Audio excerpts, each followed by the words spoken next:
Le Seigneur n'a pas voulu uniquement se faire connaître à Jean comme le glorieux Christ. L'intention du Seigneur était de confier à son serviteur Jean une grande et importante responsabilité. C'est ce que nous voyons dans les 2 derniers versets du premier chapitre du livre de l'Apocalypse. Écris donc les choses que tu as vues, et celles qui sont, et celles qui doivent arriver après elles. Le mystère des 7 étoiles que tu as vues dans ma main droite et des 7 chandeliers d'or.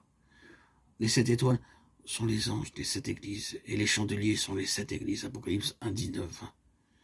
Le Seigneur voulait que Jean écrive les choses vues, et celles qui sont, et celles qui doivent arriver après elles. Il désirait laisser un témoignage écrit, il ordonna donc à Jean d'écrire pour compléter le témoignage de son œuvre sur terre. Les choses que tu as vues se rapportent à ce que Jean venait juste de voir. La vision du glorieux Christ. Les choses qui sont se réfèrent aux choses toujours présentes, qui englobent la période de l'Église, car le Seigneur, plus loin, déclare que les 7 étoiles sont les anges des 7 églises, et les 7 chandeliers sont les 7 églises. Le verbe « être » en grec est au présent. Il en est de même pour le verbe du verset 19. Les choses qui sont fait allusion aux choses de l'Église.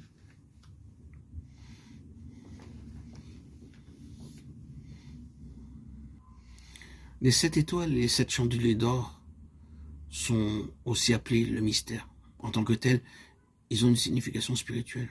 À moins que Dieu les révèle, nul ne peut comprendre les mystères que contient la Bible. Mais par le moyen de la révélation que Dieu donne, les mystères ne sont plus des choses que l'on puisse connaître. Daniel 2, 28 et 2, 18, 23. Le mystère des 7 étoiles et des 7 chandeliers d'or a déjà été expliqué à Jean par le Seigneur. Saisissons-le avec un esprit paisible. Le Seigneur tient dans sa main droite les 7 étoiles.